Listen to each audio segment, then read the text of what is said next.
اعوذ باللہ من الشیطان الرجیم بسم اللہ الرحمن الرحیم وصلی اللہ علی محمد وآلہ طیبین الطاہرین فقال اللہ تبارک و تعالی فی کلامہ المجید ان عدۃ الشہور عند اللہ 12 شہرا فی کتاب اللہ یوم خلق السماوات والارض منها 4 حرم ذالک الدین القیم فلا تظلموا فیہن انفسکم وقاتلوا المشرکین کافۃ کما یقاتلونکم کافۃ واعلموا ان اللہ مع المتقین۔ محرم الحرام ماہ سوگ، ماہ شہادت، ماہ فداکاری، ماہ ایثار، ماہ قربانی، ماہ خون و شہادت، ماہ فداکاری، ماہ تحفظ دین اور دفاع حرمت دین کا مہینہ ہے۔ آپ تمام مومنین کرام کو، مومنات اعظام کو، تمام پیروان نظام امامت کو اور تمام امت اسلامیہ کو تعزیت اور تسلیت عرض ہے۔ سب سے پہلے تو شکر گزار ہیں خدا متعال کی بارگاہ میں اس توفیق پر کہ خداوند نے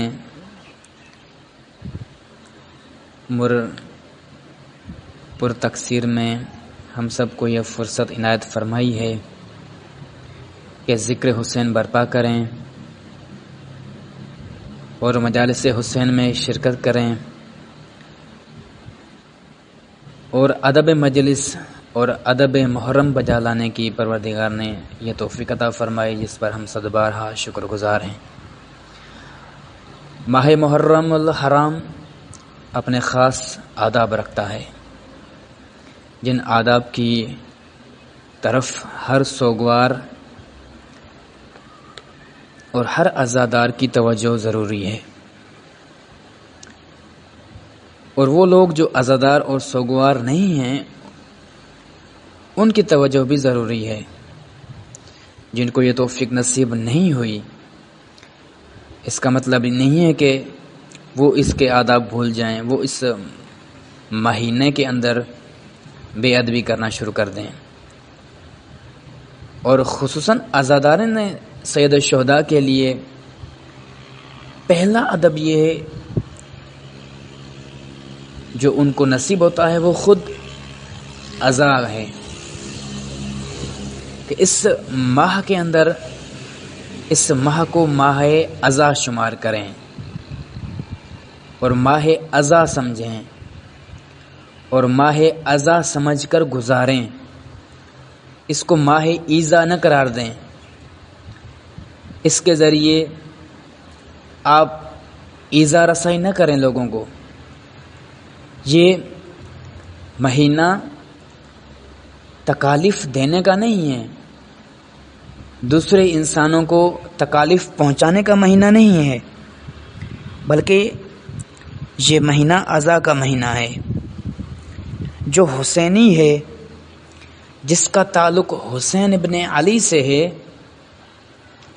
وہ اس مہینے کو عزا کے طور پر مناتا ہے، یعنی تکلیفیں برداشت کرتا ہے، زحمتیں برداشت کرتا ہے، پروپیگنڈے برداشت کرتا ہے، تہمتیں برداشت کرتا ہے،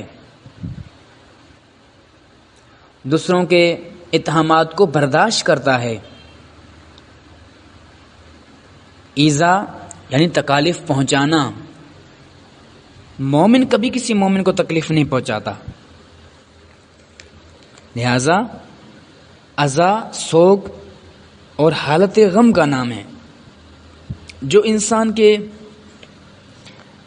پروردگار کے ایک لطف اور انسان کو یہ میسر آتا ہے، مخصوصاً مومنین کو، کہ یہ حالت غم جو انسان کے دل پر طاری ہوتی ہے، اور اس دل سے پھر انسان کے باقی وجود پر ظاہر ہوتی ہے اور نمودار ہوتی ہے. جس کے دل میں غم اور سوگ ہو وہ کوئی ایسی حرکت نہیں کرتا، کوئی ایسا کام نہیں کرتا، کوئی ایسا فعل انجام نہیں دیتا جس میں خوشحالی ہو، جس سے خوشی محسوس ہو، جس میں سرور ہو، جس میں فراخ دلی ہو، جس میں مزہ ہو، جس میں فرح ہو. ایسے کام نہیں کرتا انسان. آپ دیکھتے ہیں، کوشش کرتے ہیں جن کو خدا تعالی نے یہ توفیق عطا فرمائی ہے، سوگ کی حالت اپناتے ہیں. اپنائیں، سارے عزادار اپنائیں سوگ کی حالت. اس محرم کے اندر باقی ساری مصروفیتیں، مزہ، حرکتیں سب چھوڑ دیں، سوگ اپنائیں، اس حالت کو اپنائیں، حالت سوگ کو اختیار کریں. لیکن یہ اپناتے ہیں، بعض نظر بھی آتا ہے، لیکن عموماً مجالس کی حد تک یہ ہوتا ہے، عزا خانوں کی حد تک کرتے ہیں. انفرادی طور پر بعض اوقات اس حالت سے نکل جاتے ہیں اور جس ماحول سے نکلتے ہیں پھر اسی حالت میں آ جاتے ہیں جس حالت میں یہ پہلے رہ رہے تھے. جب اپنے معاملات پر آتے ہیں، گھروں میں ہوتے ہیں، اپنی تعلیم میں مشغول ہوتے ہیں، اپنے کسب و کار میں مشغول ہوتے ہیں، اپنے کاروبار میں مصروف ہوتے ہیں، اپنے دفتر میں مصروف ہوتے ہیں، اس وقت یہ بسا یہ حالت ہم سے یہ یا ضعیف ہو جاتی ہے، ختم ہو جاتی ہے. عزاداری کے اندر بہت ساری چیزیں ہیں، لیکن خود عزا ایک حالت قلبی کا نام ہے، ایک روحانی حالت کا نام ہے کہ جس کا اظہار بھی کرے انسان، اور سوگ اور غم جس کا انسان ظاہر کرے، اس کو دوسروں کو بتائے کہ میں عزادار ہوں، میں سوگوار ہوں. اس سے عزا کہتے ہیں. یہ وہی چیزیں جو انسان ظاہر کرے، دکھائے. ریاکاری نہیں ہے، یہ اس کے وجود سے ظاہر ہو کہ یہ محرم گزار رہا ہے، یہ غم حسین میں ہے، یہ سوگ حسین میں ہے، یہ عزا میں ہے. شخص اس کا حالت دیکھ کر لوگ سمجھ جائیں. تعزیہ یا تعزیت، کسی کو غم میں شریک کرنا یا کسی کے غم میں شریک ہونا، اس کو کہتے ہیں تعزیہ یا تسلیت دینا. دوسرے الفاظ میں آپ یہ کہہ سکتے ہیں کہ علامت غم منانا. عزاداری کے اندر بہت کچھ موجود ہے، علامتیں ہیں عزاداری کی کہ عزادار انسان جیسے کہ اپنی علامتیں انسان خود بناتا ہے، سیاہ لباس پہن لیتا ہے، یہ ایک علامت عزا ہے. علم لگاتا ہے، یہ ایک علامت ہے. ماحول سجاتا ہے، سیاہ پوش کر دیتا ہے ماحول کو، عزا خانوں کو سجاتا ہے، مراکز عزا کو سجاتا ہے. یہ عزا کی علامتیں ہیں، یہ کچھ علامتیں ہیں عزاداری کی. اور اس طرح سے کچھ عزاداری کی رسومات بھی ہیں، کچھ ایسے اعمال ہیں جو ہم عزا کے طور پر انجام دیتے ہیں، جو رسومات عزا کہلاتی ہیں. حقیقت عزا نہیں ہے وہ بھی.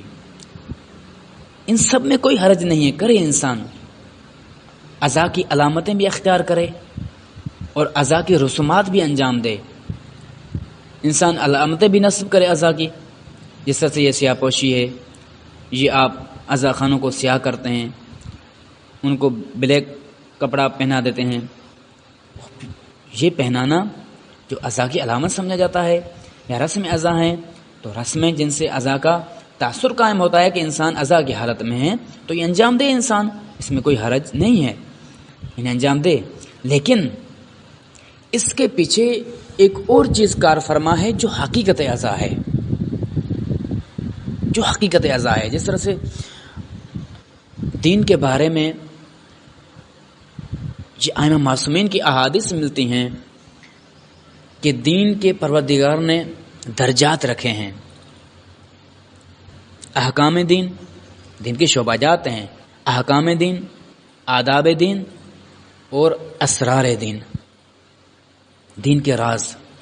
احکام دین، اب دین کے ابتدائی احکامات ہیں، وہ سیکھتے ہیں نماز کیسے پڑھنی چاہیے، نماز واجب ہے، نماز پڑھنے کا طریقہ کیا ہے، نماز میں کون کون سی چیزیں پڑھنا ضروری ہیں، نماز میں کون کون سی چیزیں پڑھنا ضروری نہیں ہیں، یا اور بھی بہت سارے احکامات ہیں جو انسان کے ہر انسان کے زندگی سے تعلق رکھتے ہیں۔ یہ احکامات ان کو انسان انجام دے۔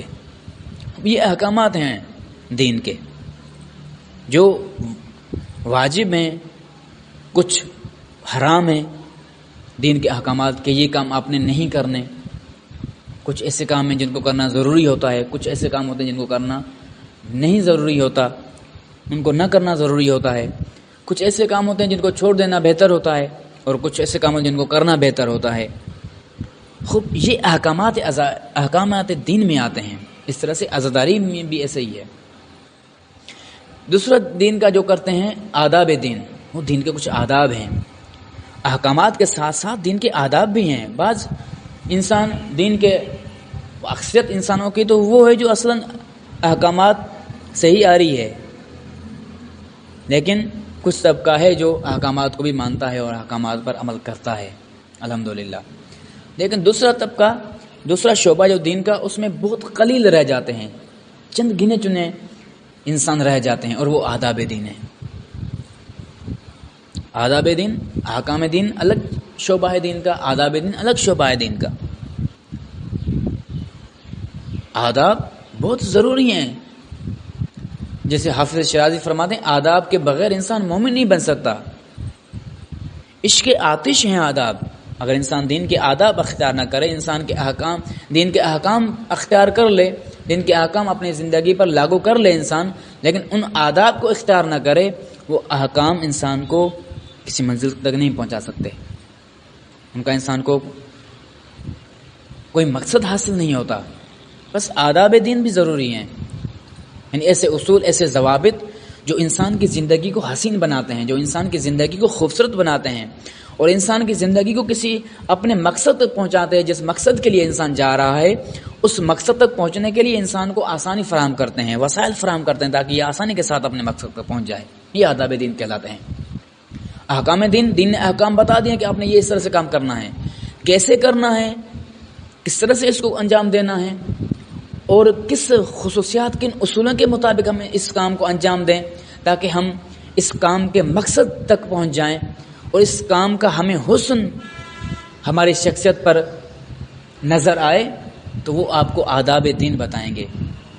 اس کام سے آپ نے وہ اس کام کا مقصد کیسے لینا ہے، اور اس کام کے اثرات اپنی زندگی پر کیسے ڈالنے ہیں۔ اسی طرح سے تیسرا شعبہ دین کا وہ اسرار دین ہے، یعنی رمز، راز، فلسفہ، حقیقت، حکمت۔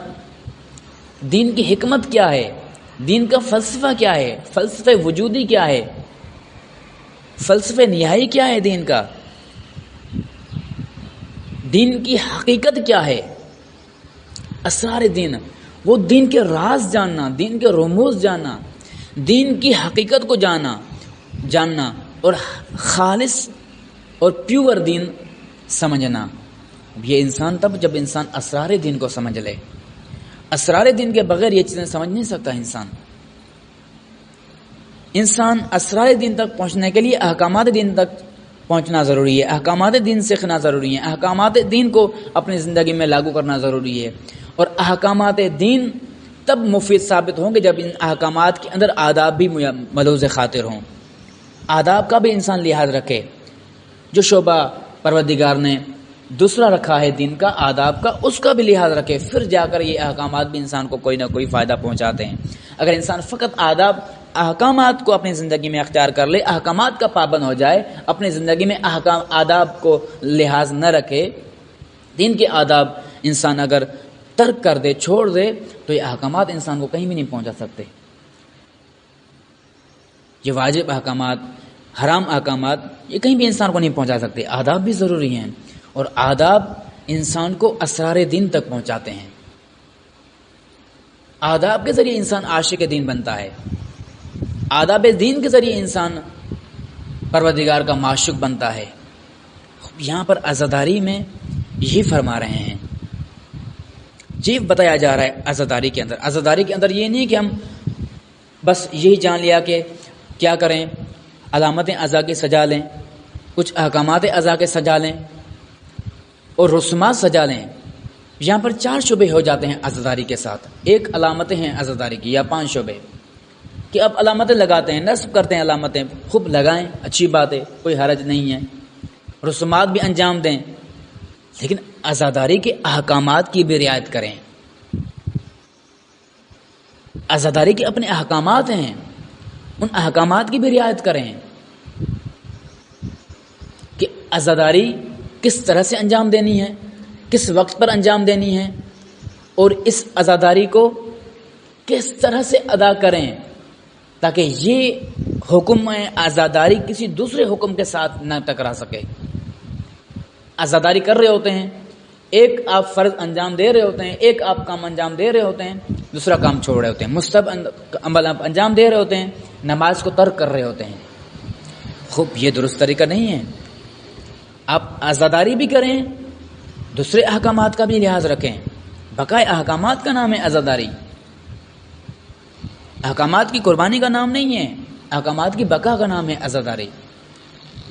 احکامات کو بچاتی ہے عزاداری، ان کا بھی لحاظ رکھیں. آپ عزاداری کے احکامات کا خیال رکھیں اور عزاداری کو باقی احکامات کے ساتھ اس کے مقابل میں نہ آئیں، نہ کر کھڑا کر دیں عزاداری کو کہ عزاداری جب آ گئی تو، مجلس جب آ گئی تو نماز چھوڑ دیں. نہیں، باقی احکامات تک جو عزاداری پہنچاتی ہے وہی حقیقت عزاداری ہے. اسی طرح سے عزاداری کے آداب ہیں. ممکن ہے فتاوا ہیں، بہت سارے احکامات ہیں عزاداری کے بارے میں کہ کون کون سے آپ عمل انجام دے سکتے ہیں عزاداری کے اندر، لیکن ان احکامات کے ساتھ ساتھ عزاداری کے آداب بھی ہیں. اگر آپ نے احکامات کو انجام دیا لیکن آداب عزاداری کو چھوڑ دیا تو آپ کہیں بھی نہیں پہنچ سکتے. یہ عزاداری آپ کو کہیں بھی نہیں پہنچا سکتی. اس عزاداری سے امام حسین خوش نہیں ہو سکتے، اس عزاداری سے آپ امام حسین کے نہیں بن سکتے. اسی دنیا کے رہیں گے، آپ اسی دنیا کے بنے رہیں گے. اس دفعہ کوشش کریں کہ ہم حسین کے بن جائیں، حسین ہمارا بن جائے، ہم حسین کے ہو جائیں. لاکھوں اور کروڑوں کی مجلس بپا کرنے سے انسان حسین کا نہیں بن جاتا، یا انسان سے حسین راضی نہیں ہوتا. آپ ممکن ہے ایک فری والی مجلس کروائیں اور ایک سستی ترین مجلس کروائیں اور اس میں مختصر شرکت ہو، لیکن اسی مجلس کے اندر اگر آپ کو حسین نے قبول کر لیا، آپ حسین کے بن گئے، تو یہ فری والی مجلس آپ کو حسین تک پہنچا رہی ہے، آپ کو حسین کے لیے بنا دیا ہے. حسین آپ سے راضی ہو گئے تو اس کروڑوں کے مقابلے میں وہ کروڑوں والی مجلس اس آپ کی مجلس کے مقابلے میں کوئی حیثیت نہیں رکھتی، کیونکہ حسین نے آپ کو قبول کر لیا ہے. آپ یہاں پر حسین کے بن گئے ہیں، بندے حسین بن گئے ہیں، پیرو حسین بن گئے اس عمل سے آپ. لیکن وہ کروڑوں پہ خرچ کر کے اسی دنیا میں ذلیل ہو رہا ہے. حسین کے ایسا کام کریں کہ حسین بن جائیں، حسین کے ہو جائیں، مکمل حسین کے ہو جائیں آپ. اور یہ توجہ رکھیں کہ جب آپ خطیب کو پڑھاتے ہیں، ایسے خطیب کو نہ پڑھائیں جس کی نگاہ فیس پر ہو، جس کی ساری توجہ مرکوز فیس پر ہو. ایسے خطیب کو پڑھائیں جس کی نگاہ خدا پر ہو. نگاہ بلند، سخن دل نواز، یہی تو رخت سفر ہے میرے کارواں کے لیے. ایسا میرے کارواں آپ ڈھونڈیں، ایسا آپ سخن ور تلاش کریں، ایسا آپ خطیب تلاش کریں جس کی نظر آپ کی جیب میں نہ ہو، اس کی نظر خدا پر ہو، اس کی نظر حسین پر ہو، اس کی نظر مقصد حسین پر ہو. جب مقصد حسین پر اس کی نظر ہوگی، جب اس کی نظر خدا پر ہوگی اور رب خدا پر ہوگی اور حسین ابن علی پر ہوگی، تو پھر یہ شخص، یہ خطیب، یہ سخنور آپ کو حسین کا بنا لے گا، یہ محض آپ کو حسین کا بنا دے گا. اور حسین وہ ہے جو انسان کو خدا تک پہنچا دیتا ہے. جب آپ حسین تک پہنچ گئے تو خدا تک پہنچ گئے. آپ حسین آپ کو خدا تک پہنچائیں گے. حسین قبلہ شعور ہے. حسین قبلہ شعور ہے. شعور کے قبلے کا نام حسین ہے. یہ عزاداری انسان کو یہ معرفت کروائے. ایسی عزاداری کریں، اور ایسی عزاداری تب انسان کو نصیب ہوگی جب انسان علامات اعضاء کے ساتھ ساتھ، رسومات اعضاء کے ساتھ ساتھ، احکامات اعضاء کے ساتھ ساتھ اعضاء کے آداب بھی بجا لائے. آداب کا بھی خیال رکھے، اور آداب کے ساتھ ساتھ اسرار عزاداری، مقصد عزاداری، ہدف عزاداری، یہ اصلی محور ہے، یہ اصلی نقطہ ہے جس کے لیے آپ یہ علم نصب کرتے ہیں، جس کے لیے آپ یہ علامتیں سجاتے ہیں، جس کے لیے آپ ساری رسومات انجام دیتے ہیں. یہ علامتیں سجاتے رہیں، یہ رسومات انجام دیتے رہیں، اور ساتھ ساتھ آداب بھی اختیار کرتے رہیں، عزاداری کے احکامات بجاتے رہیں، بجا لاتے رہیں. یہ سب کچھ کریں تاکہ مقصد عزاداری آپ کو نصیب ہو جائے، ہدف عزاداری تک پہنچ جائیں کہ عزاداری کا ہدف اور مقصد کیا ہے، کیوں خداوند متعال نے عزاداری کو رکھا ہے، اس کا مقصد اور محور کیا ہے. وہ حکمت عزاداری اور فلسفہ عزاداری کے انشاءاللہ اس کو ہم بعد میں ذکر کریں گے. صلی اللہ علیہ وسلم.